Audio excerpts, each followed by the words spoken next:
திரைப்படத்தை நோக்கி அவங்களுடைய பயணம் எப்படி சார்? சின்ன வயசுலேருந்து ஒரு சினிமா எடுக்கணுன்ற ஒரு ஆர்வம்,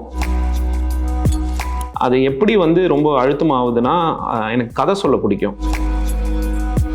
இருக்கிற டைம்லாம் நம்ம ஒரு ஷார்ட் ஃபிலிம்ஸ், ஏன்னா அப்போ தான் அந்த ஷார்ட் ஃபிலிம் கல்ச்சர்லாம் கொஞ்சம் பூம் ஆகுது. நிறைய ஷார்ட் ஃபிலிம், கிட்டத்தட்ட ஒரு 10 ஷார்ட் ஃபிலிம்ஸ் நாங்கள் எடுத்திருக்கீங்க எல்லாருமே? ஆமாம். இனிஷியலாக மொக்க ஷார்ட் ஃபிலிம்ஸ் எல்லாம் நாங்கள் எடுத்து திட்டு வாங்கி, ஸோ அதுலேருந்து ஒரு சின்ன ஒரு ஷேப் எடுக்கிறோம். கற்றுக்கிட்டு சரி ஓகே, ஒரு ஸ்டேஜில் ஓகே நம்ம இண்டிபெண்டண்டாக ஒரு படம் எடுக்கலாம் அப்படின்னு வந்தது தான் மாயக்குத்து. உங்களுடைய வீட்டிலேருந்து யாராவது சினிமாவில் இருக்காங்களா? ஆமாம், எங்கள் அப்பா அம்மா 2 பேருமே சினிமாவில் இருக்காங்க. நீங்கள் திரைப்பட உலகத்தில் வாரதை பற்றி வீட்டில் எப்படி?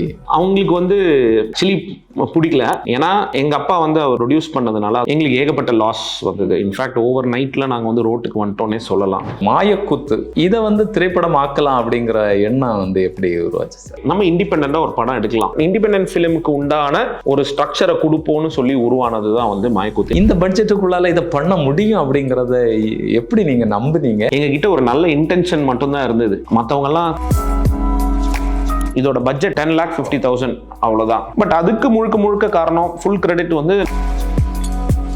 கதை தான் இந்த படத்தினுடைய ஹீரோ. ஆமாம்.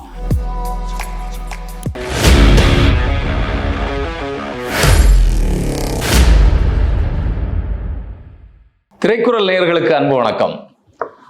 நம்ம சேனல்ல நம்ம மிகப்பெரும் ஆளுமைகளை, சினிமா ஆளுமைகளை சந்திச்சுட்டு இருக்கோம். அந்த வகையில் பார்த்தீங்கன்னா இன்னைக்கு தமிழ் திரைப்பட உலகத்துக்கு ஒரு புதிய ரத்தத்தை பாய்ச்சி இருக்கக்கூடிய இயக்குனர், மாயக்குத்து திரைப்படத்தினுடைய இயக்குனர் ராகவேந்திரா அவர்களை சந்திச்சுட்டு இருக்கோம். வாங்க அவர்கிட்ட பேசுவோம். வணக்கம் சார்.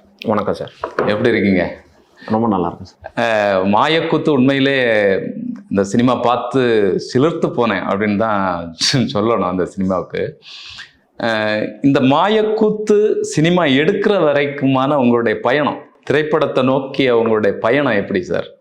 இதை நோக்கி எப்படி முன்னாலே சினிமா எடுக்கணும் அப்படிங்கிற ஒரு எண்ணம் இருந்ததா, இல்லைன்னா எப்படி உங்களுடைய? அதுதான் சார், நமக்கு சின்ன வயசுலேருந்து ஒரு சினிமா எடுக்கணுன்ற ஒரு ஆர்வம் இருந்தது தான். அது எப்படி ரொம்ப அழுத்தமாகுதுன்னா, எனக்கு கதை சொல்ல பிடிக்கும். ஸோ நம்ம பசங்கிட்டலாம், ஃப்ரெண்ட்ஸ் கிட்டலாம் நான் கதை சொல்லுவேன். பார்க்குறவங்க கிட்டலாம் கதை போர் அடிச்சிருவேன், எனக்கு கதை கேட்டாலே சொல்லிடுவேன். அப்போ அவங்கெல்லாம் வாவ் நல்லா இருக்கு அப்படின்ற ஒரு சின்ன இதெல்லாம் சொல்லும்போது நமக்கு அது ஒரு இன்ஸ்பிரேஷனாக மாறும். ஓகே, நம்மளால கதை சொல்ல முடியுது, ஒரு 4 பேர்கிட்ட கதை சொன்னால் சரி அவங்க கேட்குறாங்க அப்படின்ற ஒரு இது வருது.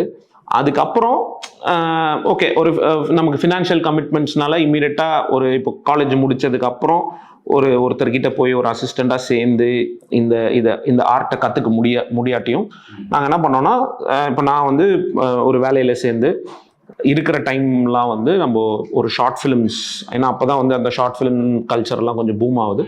அப்போது நம்மளால் ஷார்ட் ஃபிலிம்ஸ் எடுக்க முடியும் அப்படின்னு பார்த்து எங்களுக்கு ஒரு டீம், நாங்களே அந்த லைக் மைண்டட் பீப்புள் எல்லாருமே அந்த டீமுக்கு நாங்கள் நிறைய ஷார்ட் ஃபிலிம், கிட்டத்தட்ட ஒரு 10 ஷார்ட் ஃபிலிம்ஸ் நாங்கள் எடுத்திருக்கீங்க எல்லாருமே? ஆமாம். எடுத்து அதை சில ஃபெஸ்டிவல்ஸ் காமிச்சு யூடியூபுக்கு போட்டு நிறைய திட்டெல்லாம் வாங்கி, ஏன்னா இனிஷியலாக மொக்க ஷார்ட் ஃபிலிம்ஸ் எல்லாம் நாங்கள் எடுத்து திட்டு வாங்கி, ஸோ அதுலேருந்து ஒரு சின்ன ஒரு ஷேப் எடுக்கிறோம்.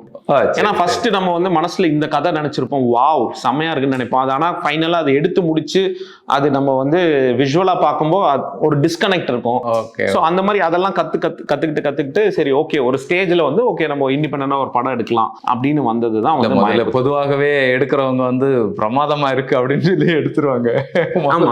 ஷார்ட் பிலிம் நம்ம நிறைய பாக்குறோம், எடுக்கிறவங்க எல்லாம் சூப்பரா இருக்கு மச்சான் அப்படின்னு சொல்லி எப்படி வச்சிருப்பாங்க.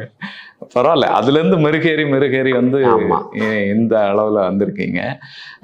உங்களுடைய தனிப்பட்ட இதுல எத்தனை ஷார்ட் பிலிம் எடுத்திருக்கீங்க உங்களுடைய கதை அம்சத்தோட? கிட்டத்தட்ட ஒரு 5-6 ஷார்ட் பிலிம்ஸ் எடுத்திருக்கேன். அந்த ஷார்ட் பிலிம்ல எல்லாம் ஒர்க் பண்ணவங்க இதுல இருக்காங்களா? இந்த திரைப்படத்துல இதோட மெயின் லீடு நாகராஜ் கண்ணன் பாத்தீங்கன்னா என் கூட என்னோட 2வது ஷார்ட் ஃபிலிம்லேருந்து எல்லா ஷார்ட் ஃபிலிம்ஸ்லேயும் ஒர்க் பண்ணியிருக்காரு. அப்புறம் ஸ்ரீனிவாஸ் இதோட கோ ரைட்டர் பார்த்தீங்கன்னா நிறைய கதைகள் என்னோட எழுதி, இல்லை அவருக்கு ஒரு சினிகோர்னு ஒரு கம்பெனி இருக்குது, அந்த கம்பெனியில் ப்ரொடியூஸ் பண்ணி நான் எடுத்து இந்த மாதிரி எல்லாம் பண்ணியிருக்கோம். ஓகே. ஸோ நிறைய பேர் இதில் ஆல்மோஸ்ட் நமக்கு ஒரு 60% ஆஃப் ஆளுங்க வந்து இதில் ஒர்க் பண்ணியிருக்காங்க. Okay okay. இப்போ இந்த சீனிவாசன் சொல்கிறீங்கல்ல, கதை எழுதினவர் உங்க கூட சேர்ந்து, அவர் வந்து இந்த திரைப்படத்துக்குன்னு இல்லாமல், இல்லைன்னா குறும்படத்துக்குன்னு இல்லாமல் மற்றபடி கதைகள் எல்லாம் எழுதிட்டு இருக்கக்கூடிய நபரா? அவர் தனியாகவும் வந்து கதை எழுதிட்டு இருக்காரு. அவர் தனியாகவும் கதை எழுதிட்டு இருக்காரு.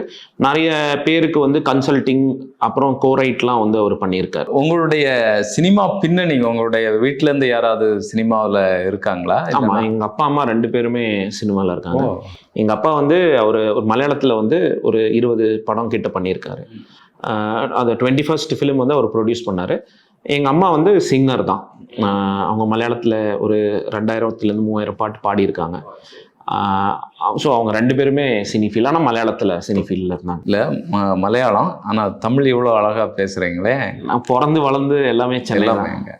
அம்மா அப்பா எல்லாம் இங்கே தான் இருந்தாங்களா? இல்லை அம்மா அப்பா அவங்களோட கரியருக்கே எங்கள் அம்மா வந்து சின்ன வயசுலேயே அவங்களோட ஒரு 8வது வயசுலேயே அவங்க வந்து சென்னைக்கு, ஏன்னா இங்கே தான் அப்போ வந்து இண்டஸ்ட்ரி சவுத்தில் வந்து இண்டஸ்ட்ரியோட ஹப்பே வந்து சென்னையாக தான் இருந்தது. ஸோ அம்மா வந்து அவங்க சிங்கிங் இதுக்காக ப்ரொஃபஷனுக்காக மொத்தம் ஃபேமிலியோ இங்கே செட்டில் ஆனாங்க, சென்னை செட்டில் ஆனாங்க. அதே மாதிரி அப்பா அவரோட ஒரு 20s வந்து அவர் இங்கே வந்து ஒருத்தர்கிட்ட அசிஸ்டண்ட்டாக சேரணும்னு சொல்லி வந்து அவர் சேர்ந்து ஒர்க் பண்ணிட்டு இருந்தார். இல்லை அசிஸ்டன்ட்னா இங்கே தமிழ் திரைப்பட உலகத்தில் தான் ஒர்க் பண்ணாரா? அவர் எம்ஜிஆர் சாரோட படத்துலலாம் வந்து அசிஸ்டண்ட்டாக ஒர்க் பண்ணி. அப்படியா? அப்போ பெரிய ஒரு திரைப்பட இதுலேருந்து தான் வந்திருக்கீங்க நீங்கள். சரி, வீட்டில் எப்படி சார் இது நீங்கள் திரைப்பட உலகத்தில் வாரதை பற்றி வீட்டில் எப்படி? அவங்களுக்கு வந்து ஆக்சுவலி பிடிக்கல. ஏன்னா எங்கள் அப்பா வந்து அவரோட 21st ஃபிலிம் அவர் ப்ரொடியூஸ் பண்ணதுனால, அது எங்கள் அம்மாவோட பேனரில் ப்ரொடியூஸ் பண்ணதுனால எங்களுக்கு ஏகப்பட்ட லாஸ் வந்தது. இன்ஃபேக்ட் ஓவர் நைட்டில் நாங்கள் வந்து ரோட்டுக்கு வந்துட்டோன்னே சொல்லலாம். ஸோ அது வந்து எங்களுக்கு ரிக்கவர் ஆகிறதுக்கே, அதாவது நாங்கள் ஒரு பயங்கரமான ஒரு ஜேர்னி ஒன்று எடுத்தோம். போய் ஒரு இடத்துல ஆல்மோஸ்ட் ஒரு இன்னைக்கும் ஞாபகம் இருக்கும், ஒரு ஹோட்டலில் நாங்கள் வந்து தலைமறைவாக வாழ்ந்தோம் கிட்டத்தட்ட ஒரு 2 மாதம். நிறைய கடன்கள், நிறைய பேர் கேஸ் கொடுத்தாங்க. அந்த மாதிரிலாம் ஒரு நிறைய ஜேர்னி இருந்தது. அப்போது அவங்க டோட்டலாக அவங்களுக்கு அந்த இண்டஸ்ட்ரி ஃபிலிம்னாலே வந்து ஒரு வெறுப்பு வந்துடுச்சு, ஒரு பயம் வந்துடுச்சு மெயினாக. அப்போ வந்து நான் இதுக்குள்ளே வரேன் அப்படின்னோடனே அவங்க பயங்கரமாக டிஸ்கரேஜ் தான் பண்ணிட்டு இருந்தாங்க. பட் என்னோட இன்ட்ரெஸ்ட், நான் வந்து வீக்கெண்ட்ஸில் வந்து சரி ஓகே நீ வீக்கெண்ட்ஸில் என்ன வேணால் பண்ணிக்கோ, வீக் டேஸில் இதுதான் பண்ணணும், நீ முழு நேர தொழிலாக இதை வச்சிருக்காதுன்னு சொல்லிட்டாங்க போல. ஸோ அப்படி தான் வந்து லைஃப் இருந்தது. சரி, இது இப்போ இந்த மாயக்கூத்து இதை வந்து திரைப்படம் ஆக்கலாம் அப்படிங்கிற எண்ணம் வந்து எப்படி உருவாச்சு சார்? அதான் நாங்கள் வந்து அது முன்னாடி சொன்னதான், நாங்கள் வந்து ஒரு டீம். ஆக்சுவலி இந்த டீம் நாங்கள் என்ன பண்ணுவோம்னா, சும்மா மொட்டை மாடியில் உட்காந்து கதைகளை டிஸ்கஸ் பண்ணிக்கிட்டே இருப்போம். இந்த கதையை கேளு, இன்னொருத்தர் சொல்லுவோம் அந்த கதையை கேளு. ஸோ இப்படி அது பிரெயின் ஸ்டார்ம் பண்ணுமோ நாங்கள் வந்து கிட்டத்தட்ட நிறைய கதைகளை வந்து எழுதி வச்சுருக்கோம். எழுதினா ஸ்ட்ரக்சராக நாங்கள் வந்து எழுதி வச்சுருக்கோம். ஸோ இதெல்லாம் வந்து கிளப் பண்ணி நாங்கள் சரி என்னைக்காவது ஒரு நாள் எடுக்கலாம் அப்படின்னு சொல்லி வச்சுருந்தோம். அப்புறம் வந்து திடீர்னு ஒரு நாள் ஓகே நம்ம இண்டிபெண்டாக ஒரு படம் எடுக்கலாம் அப்படின்னு சொல்லி ஃப்ரெண்ட்ஸ் எல்லாரும் சேர்ந்தப்போ அப்போ என்ன கதை எடுக்கலாம் அப்படின்னு பார்த்தோம்.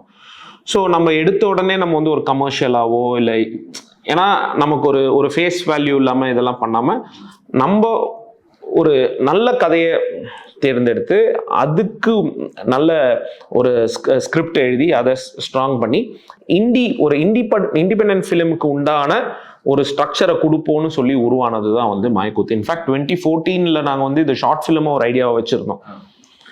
அதுக்கப்புறம் அதை டெவலப் பண்ணி நாங்கள் 21 அந்த கோவிட் டைமில் எழுதுகிறோம். கோவிட் டைமில் யாருமே இல்லை, தனியாக இருக்கும்.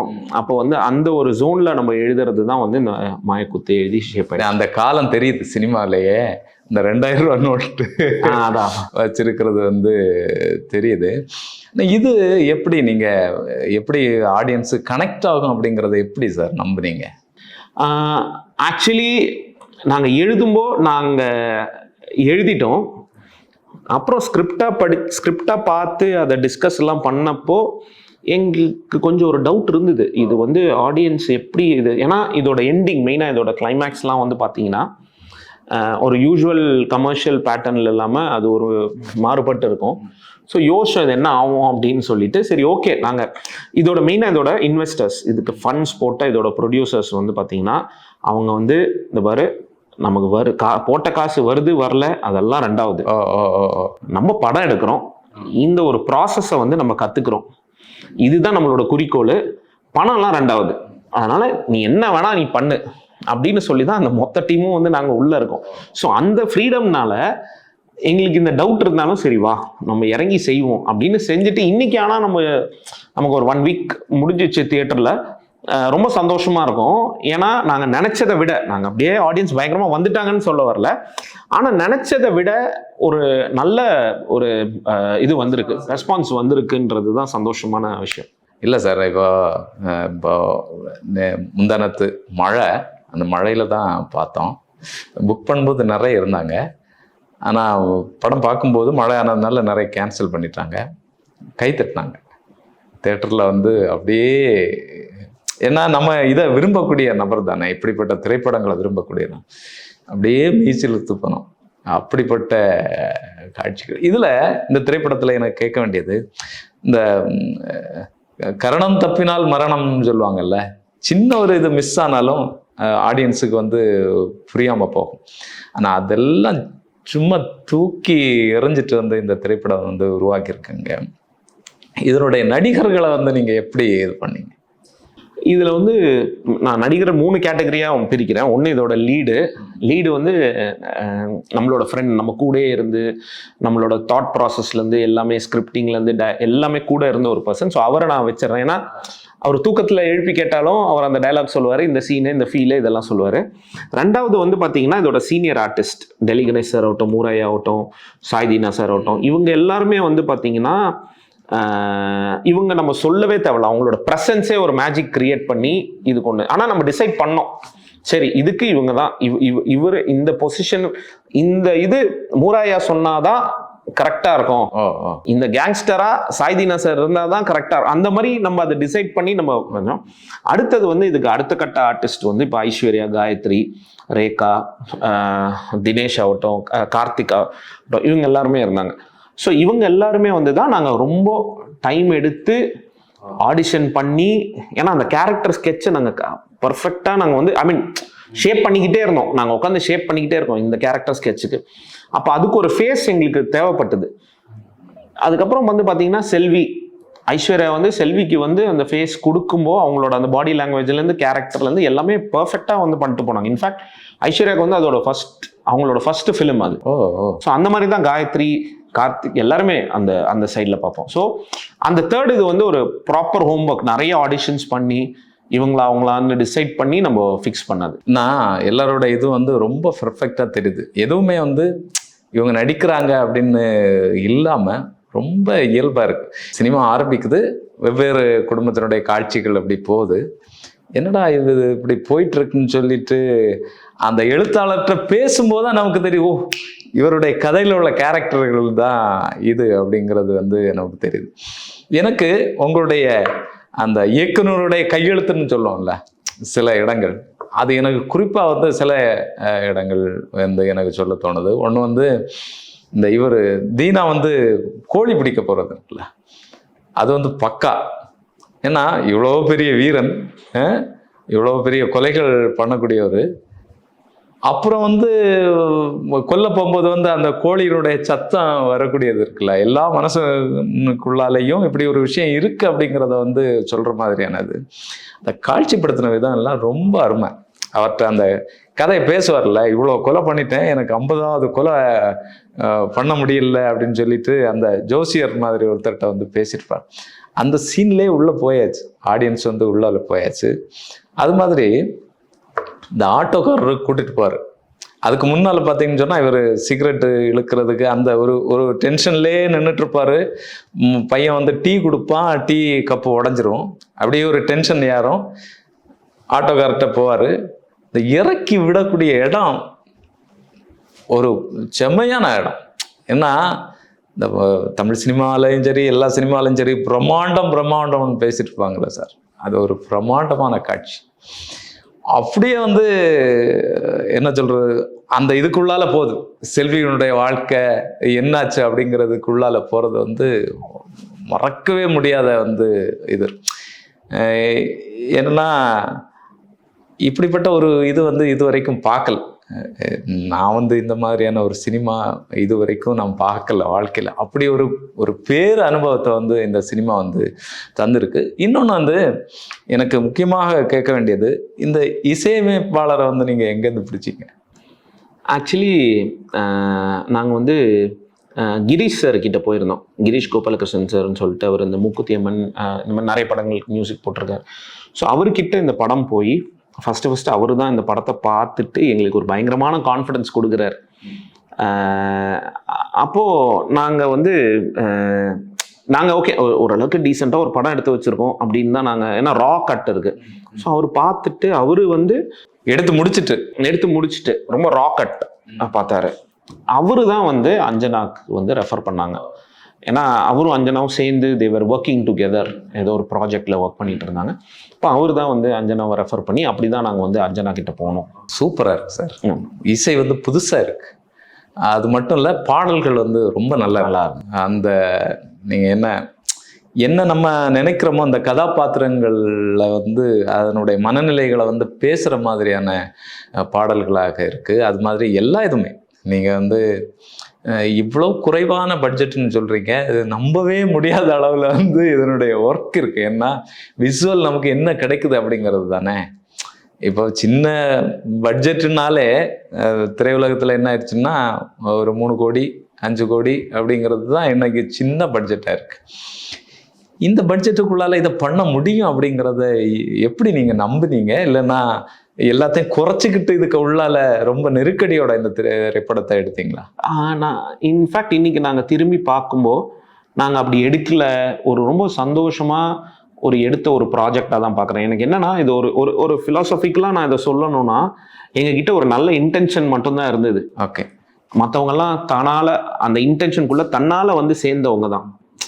அப்படிதான் வந்து இந்த ஒரு மேஜிக் வந்து இன்னைக்கு இது தியேட்டருக்கு வந்த வரைக்குமே அதுதான் மேஜிக். Okay okay. சடனாக ஆளுங்க இதுக்குள்ளே வராங்க, அவங்க ஏன் வராங்கன்னு நமக்கு தெரியாது. ஆனால் அவங்க எடுத்துட்டு இந்த ப்ராடக்ட் அவங்களோட ப்ராடக்ட்னு சொல்லி எடுத்துட்டு போய் நமக்கு ஒரு விஷயத்த பண்ணுறாங்க. ஸோ அப்படிதான் பார்ப்பேன். ஸோ அந்த மாதிரி தான் வந்து இதோட பட்ஜெட். இன்ஃபேக்ட் நாங்கள் இது எங்களோட ப்ரொடக்ஷன் பட்ஜெட்டே 10 லட்சம் 10,50,000 அவ்வளோதான். சரி. பட் அதுக்கு முழுக்க காரணம், ஃபுல் கிரெடிட் வந்து நம்ம கேமராமேன் சுந்தர் ராமகிருஷ்ணன், அவருக்கு தான் நம்ம வந்து கொடுக்கணும். ஏன்னா அவரோட கேமரா எக்ஸ்டீரியர் மட்டும் நம்ம வேற கேமராவில் ஷூட் பண்ணோம். இல்லைன்னா இன்டீரியர்லாம் பிளாக் மேஜிக்கில் ஷூட் பண்ணி லைட்ஸ் எல்லாம் ரொம்ப மினிமலிஸ்டிக் லைட்ஸை வச்சு லொக்கேஷன்லாம் வந்து லைவ் லொக்கேஷனுக்கு போனோம். எல்லாம் எங்களோட ஃப்ரெண்ட்ஸோட வீடாக இருக்கும். எங்களுக்கு அதாவது எல்லாம் ஃபிலிம் லவர்ஸ். மச்சி உனக்கு வீடு வேணுமா? சரி ஓகே, நாங்கள் வெளில வெயிட் பண்ணுறோம், நீ எடு அப்படின்னு சொல்லி எடுத்தது தான். அந்த செல்வியோட வீடெல்லாம் வந்து பார்த்தீங்கன்னா எங்களோட ஃப்ரெண்டோட வீடு தான். சரி. ஸோ நாங்கள் அங்கே போய் ஷூட் பண்ணுறோம். எங்களுக்கு கரெக்டாக ஆப்டாக இருந்தது. அந்த லொக்கேஷன், அந்த ஜியாகிரஃபி எல்லாமே சூப்பராக அமைஞ்சது. அந்த தெரு இது எல்லாமே சூப்பராக இருந்தது. அப்புறம் வந்து இந்த இவரை கட்டி போட்டுருக்கோம்ல, அந்த எழுத்தாளரை கட்டி போட்டுட்டு வந்து அந்த பாட்டியம்மா அட்டகாசமான சீன், அந்த விஷம் கொடுக்கக்கூடிய சீன் இருக்குல்ல, அட்டகாசமான சீன். ஒவ்வொரு இதுவும் வந்து திரும்ப திரும்ப சொல்றது தான். கதை தான் வந்து இந்த படத்தினுடைய ஹீரோ. இந்த கதையும் ஸ்க்ரீன் பிளேயும் இல்லைன்னா வந்து இவ்வளோ இது வந்து வந்திருக்காது அப்படிங்கிறது தான். எனக்கு திரும்ப திரும்ப வந்து இவர் எழுத்தாளர் ஓடிட்டு இருப்பாரு, ஒரு லாரி பக்கம் போய் மறைச்சிட்டு இருப்பார். டீ விற்கிறவர் டீ சொல்லாதன்னு சொல்லி செய்ய மாட்டாரு. சரி சொல்ல மாட்டேன் அப்படின்னு தான் டீ வாங்க அப்படின்னா, அது அவ்வளோ டென்ஷனாக ஓடிட்டு இருக்கும்போது அந்த இடத்துல சின்னதாக ஒரு ஹியூமரை வந்து இது பண்ணுறீங்க. பின்னால் வந்து வில்லன்கள்லாம் வராங்க, வந்துட்டு யோ இது அவருக்கு உள்ளது அப்படின்னு சொல்றோம். திருப்பி ஓடக்கூடியதெல்லாம் இருக்குல்ல, ரொம்ப பிரமாதமான சீனு. அதாவது நீங்கள் சிரித்து ரசிச்சுட்டே பார்க்கலாம். அதாவது நீங்கள் வந்து என்ன சொல்ல, ரொம்ப பக்காவான கருத்து. அதாவது சினிமாவில் நீங்கள் வச்சிருக்கிறது வந்து இந்த இடத்துல இருந்து வரான், அப்போ இவன் இப்படி தான், வேலைக்கார பொண்ணுன்னா திருடும், இந்த மாதிரியான விஷயங்கள்லாம் இருக்குல்ல. இப்போ ரவுடின்னா அந்த பகுதியில் உள்ளவன், இந்த பேர் உள்ளவன், இது எல்லாத்தையும் உடைக்கிற மாதிரியான இது வந்து அங்கங்கே நீங்கள் பண்ணிகிட்டே போகிறீங்க. கடைசியில் இல்லை, நான் சொல்கிறது அந்த திரைப்படத்துல இடையிடையே நீங்க பண்ணிட்டு போறீங்க. இந்த இவரை எழுத்தாளரை வந்து சுடுறதுக்கு நிற்கும் போது அந்த பேரை கேட்கக்கூடிய இடம் எல்லாம் இருக்குல்ல, ரொம்ப நுட்பமான இடம். அதை வந்து இது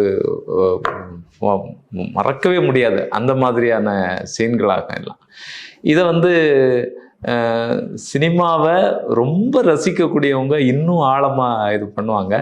எல்லாத்தையும் வந்து இந்த சினிமா வந்து நிச்சயமாக போய் சேரும்.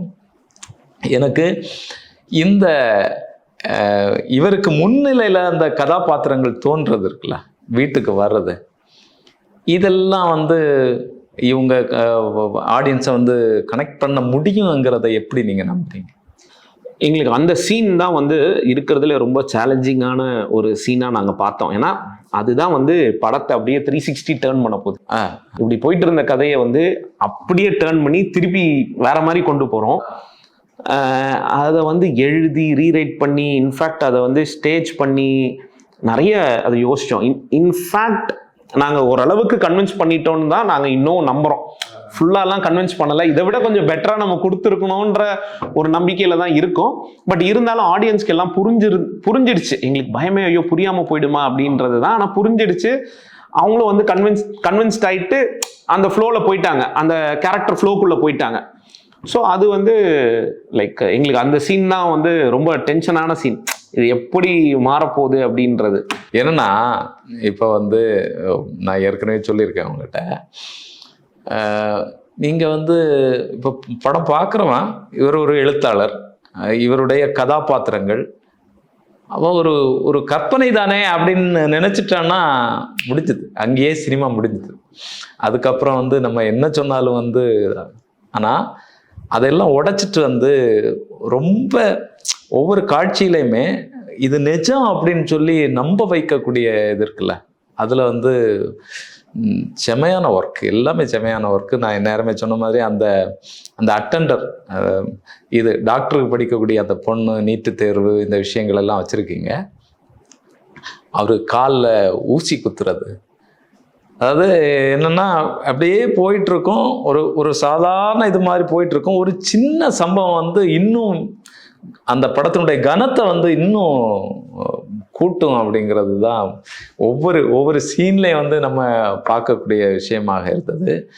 எனக்கு வந்து எடிட்டிங்கை வந்து எனக்கு ரொம்ப இதாக சொல்கிறதுக்கு தோணுது. என்னன்னா அந்த முக்கியமாக வந்து எல்லாத்துலேயுமே நல்ல ஒர்க் இருக்குது. கடைசியில் வந்து அந்த கிளைமேக்ஸில் இவங்க பேசிகிட்டே இருப்பாங்க, இந்த படகுல இருந்து பேசிகிட்டே இருப்பாங்க, வள்ளத்தில் பேசிகிட்டே இருக்கும்போதே வந்து இங்கே வந்து இந்த மாற்றத்துக்கான இதெல்லாம் வந்து இடையில கட் பண்ணி வந்துட்டே இருக்கும். அது ரொம்ப அழகான ஒர்க்கு. அது என்ன, நீங்கள் இங்கெல்லாம் பேசிட்டு நான் போய் எல்லாத்தையும் கிளியர் பண்ண போகிறேன் அப்படிங்கிற மாதிரி இது இருந்துச்சுன்னா அவ்வளோதான், அந்த படத்தினுடைய இதே முடிஞ்சு போகும். இப்போ இங்கே பேசிட்டு இருக்கும்போதே இந்த மாற்றங்கள், என்னென்ன மாற்றங்கள் வந்து நிகழ்ந்துட்டு இருக்கு, இவர் புரிஞ்சுக்கிட்டு என்ன பண்ணுறாரு அப்படிங்கிறத வந்து ரொம்ப அழகாக வந்து எடிட்டிங்கில் வந்து கொண்டு வந்திருக்கீங்க. அது ரொம்ப ரொம்ப பிரமாதம். உங்கள் டீம் எல்லாம் எப்படி இருக்குது? இப்போ திரைப்படம் வந்து இப்போ ஒரு 4 நாள் ஆகுதா? நீங்கள் டீம் எல்லாம் எப்படி இருக்கீங்க? எங்கள் டீம் வந்து மொத்தமாக இப்போ சார்ஜ்டப்பாக இருக்கோம் நாங்கள் அப்படியே. ஏன்னா நாங்கள் இந்த ரெஸ்பான்ஸ் நாங்கள் எதிர்பார்க்கல. நாங்கள் என்னன்னா இப்போ அப்படியே பயங்கர ஒரு கலெக்ஷன்லாம் நாங்கள் சொல்ல வரல, பட் இந்த அளவுக்கு நமக்கு ஒரு வெல்கம் இருக்கும் அப்படின்றது நினச்சி கூட பார்க்கல. ஏன்னா இன்னைக்கு வந்து அட்லீஸ்ட் மாயக்கூத்து அப்படின்னு சொன்னால் ஓகே, அது எல்லாருக்கும் கொஞ்சம் பேருக்கு அது தெரியப்படுது. அதுவும் இண்டஸ்ட்ரியில் நிறைய பேருக்கு வந்து அதை பற்றி பேசுகிறாங்க. இதெல்லாமே இது நாங்கள் எக்ஸ்பெக்டே பண்ணல. நாங்கள் நினச்சோம் ஓகே இண்டிபெண்ட்டாக ஒரு படம் பண்ணுறோம், இது கொண்டு வரோம், ஓகே டீசெண்டான ஒரு ரிசப்ஷனில் நம்ம வந்து இது பண்ணுறோம் அப்படின்னு தான் பார்த்தோம். பட் பயங்கர வெல்கம். ஸோ லைக் டீம் மொத்தமாக வந்து சார்ஜ்டப்பாக தான் இருக்காங்க. இல்லை, இது பெரிய இயக்குனர்கள் யாராவது பேசுனாங்களா அவங்ககிட்ட பார்த்துட்டு? எங்களுக்கு சேரன் சார் எங்களுக்கு வந்து பயங்கர சப்போர்ட் பண்ணார். ஏன்னா எங்களுக்கு அது வந்து நாங்கள் ரொம்ப நன்றி கடன்ல இருக்கோம் நாங்கள் சேரன் சாருக்கு. ஏன்னா அவரு இதை பார்த்துட்டு இதை பத்தி அவர் பேசணுன்ற அவசியமே இல்லை. ம், ம். அவர் பேசினதுக்கு அப்புறம் எங்களுக்கு ஒரு டிஃப்ரெண்டான அட்ராக்ஷன் இருந்தது. ஓ, ஓ, ஓ. அன்னையிலேருந்து வந்த ஃபோன் கால்ஸு, நமக்கு அன்னையிலேருந்து நிறைய பேர் நமக்கு வந்து சப்போர்ட் பண்ண இறங்குனாங்க. ஸோ அது வந்து முழுக்க முழுக்க நம்ம சேரன் சார் அவருக்கு வந்து அந்த நன்றியை சொல்லுவோம். அது இல்லாமல் நிறைய பேர் வந்து சப்போர்ட் பண்ணாங்க. நமக்கு பார்த்திபன் சார் அவரு வந்து பார்த்து ட்வீட் பண்ணியிருக்காங்க. அவரு ஒரு ஒரு புதுமையான படத்தை வந்து ரொம்ப விரும்பக்கூடிய ஒரு நபர். ம். அந்த மாதிரி நிறைய பேர் பண்ணியிருக்காங்க. எங்களுக்கு வந்து பிரம்மா சார் அவரு நிறைய சப்போர்ட் பண்ணியிருக்காரு. அவரு என்னெல்லாம் பண்ண முடியும், யாரெல்லாம் இன்வைட் பண்ணி இந்த படத்தை பற்றி பேச முடியும் அப்படின்றதெல்லாமே வந்து அவர் நிறைய சப்போர்ட் பண்ணி ட்ரை பண்ணுறாரு. அதனால இது எப்படி பார்க்குறோன்னா, ஓகே இன்னைக்கு வந்து நமக்கு ஒரு கான்ஃபிடன்ஸ், நாங்கள் ரொம்ப சூப்பரான படம் எடுத்துட்டோம்லாம் சொல்ல வரல. ஒரு டீசெண்டான ஒரு படம், ஒரு நல்ல படம் எடுக்கலான்னு ஒரு அட்டம் பண்ணி ஒரு டீசெண்டான படம் எடுத்திருக்கோன்றதா இன்னைக்கு நாங்கள் எங்கள் டீமாவே நம்புறோம். ஏன்னா நாங்கள்லாம் எங்களுக்குள்ளே நாங்கள் வந்து கழுவி ஊற்றிப்போம் இந்த படத்தில். டே அந்த சீன் படுறா இப்படி இருக்குடா, அதை அப்படி வச்சிருக்கூடாதுடா, நான் பேசணும் அப்படி இப்படின்லாம் நிறைய டிஸ்கஸ் பண்ணுவோம். பட் ஆனால் இன்னைக்கு என்ன ஒரு கான்ஃபிடன்ஸ் இருக்குன்னா, ஓகே யாராவது ஒருத்தங்க ஒரு நல்ல சினிமா கொடுத்தாங்கன்னா அது குரல் கொடுக்கறதுக்கு நிறைய பேர் வருவாங்க அப்படின்ற ஒரு கான்ஃபிடன்ஸ் வந்து இருக்கு. இல்லை, இதுலேருந்து அடுத்த பயணம், உங்களுடைய பயணம் எப்படி இருக்கும்? அது வந்து தெரியல. அதாவது இப்போ நம்ம நிறைய ஸ்டோரிஸ் இருக்கு. ஸோ அடுத்து என்ன எழுதலாம் அப்படின்றது தான் வந்து டிஸ்கஸ் பண்ணிட்டு இருக்கோம். ஓகே. நிறைய, அதாவது இது வந்து ஒரு மேஜிக் தான். இந்த மாதிரி ஒரு ஐ மீன் இந்த ஒரு ஃபிலாசபியில் இந்த ஒரு பிளெண்ட்ல நம்ம கிரியேட் பண்ணியிருக்கோம். பட் இது லைக் நம்ம அடுத்தடுத்து என்ன பண்ணோன்றது ஒரு டிஸ்கஷன்ல இருக்கும். இல்லை சார், இப்போ நான் என்ன கேட்குறேன்னா, வழக்கமாகவே இப்படி ஒரு சிந்தனை எல்லாருக்கும் வராது. இந்த இந்த நீங்கள் இப்போ எடுத்து வச்சிருக்கக்கூடிய சினிமா சிந்தனை இருக்குல்ல, இந்த கதை எல்லாருக்குமே வராது. நீங்கள் ஒரு கதையாக எழுதலாம், ஒரு சிறுகதையாகவோ ஒரு பெருங்கதையாகவோ இதை வந்து நீங்கள் எழுதலாம். ஆனால் இதை வந்து நம்ம கொண்டு சேர்க்க முடியும் அப்படின்னு நம்புறது, அதை விட இந்த விஷயத்தை நம்ம எடுக்கணும்னு சொல்லி இருக்குல்ல சார், அது மிகப்பெரிய ஒரு துணிச்சல். அந்த துணிச்சல் வந்து யாருக்கும் வராது. நீங்கள் உண்மையிலே வந்து இந்த காசு நமக்கு வராது அப்படிங்கிறத தெரிஞ்சுக்கிட்டே வந்து தான் இதை பண்ணியிருக்கீங்க. அப்போது என்ன விஷயத்தை வந்து சமூகத்துக்கு நம்ம செய்யணும், கொடுக்கணும், எதை கேள்வி கேட்கணும், இந்த மாதிரியான சிந்தனையினுடைய ஓட்டம் தான் இந்த கதையாக, இந்த திரைப்படமாக வந்து நான் பார்க்குறேன். உங்கள்கிட்ட இன்னும் இருக்கக்கூடிய கதைகளும் வந்து இந்த மாதிரியான வெவ்வேறு கதைகள் தான் நீங்கள் வச்சுருக்கீங்களா, இல்லைன்னா வழக்கமான ஒரு கேங்ஸ்டர் தமிழ் திரைப்படங்கள்ல ரெண்டுமே வச்சிருக்கோம் நாங்க. இந்த மாதிரியான கதைகள் செப்பரேட்டாகவும் வச்சிருக்கோம். இது இல்லாம நார்மல் கமர்ஷியல், இப்போ ஒரு கிரைம் த்ரில்லர். ஆனா ஒரு விஷயம் நாங்க என்ன பாக்குறோம்னா, எங்களோட ஸ்ட்ராங் ஏரியா என்னன்னா, நம்ம ஒரு கதை சொன்னா அது கொஞ்சம் அழுத்தமா சொல்லணும், அதுல வந்து ஒரு நியாயம் இருக்கணும் அப்படின்றது தான் வந்து ட்ரை பண்ணணும். அந்த கேரக்டர், இப்போ நம்ம ஒரு கதை சொல்றோம், அந்த கதை எப்போ வந்து ஒரு முழுமையாகும் அப்படின்னா அந்த கேரக்டர் வந்து நம்ம நல்லா அது ஒரு டிஃபைன் பண்ணலாம். ஸோ அப்படிதான் நம்ம பார்க்குறோம். ஸோ எல்லா டைப் கதையும் வச்சிருக்கோம், பட் கதையா கொஞ்சம் அழுத்தமான கதைகள் வச்சிருக்கோம். உங்களுடைய கையெழுத்து எல்லா இதுலையும் இருக்கும். இல்லை, என்னன்னா நம்ப முடியாத ஒரு சினிமா, இப்படி ஒரு சினிமா வந்து வந்ததே நமக்கு நம்ப முடியாத சினிமா தான். ஏற்கனவே சொன்ன மாதிரி வந்து இது ஒரு மகா சினிமா தான் நீங்கள் எடுத்து வச்சிருக்கிறது. இந்த மாதிரியான சினிமாக்கள் வந்து நிறைய எடுக்கணும். இது உங்களுக்கு வந்து மிகப்பெரிய ஒரு நம்பிக்கையை நிச்சயமாக தந்திருக்கும். இன்னும் போகக்கூடிய நாட்களில் வந்து இதுக்கு நிறைய விருதுகள் வந்து வரலாம் அப்படின்னு சொல்லி நான் எதிர்பார்க்குறேன். ரொம்ப நம்பிக்கையோட இருக்கேன்.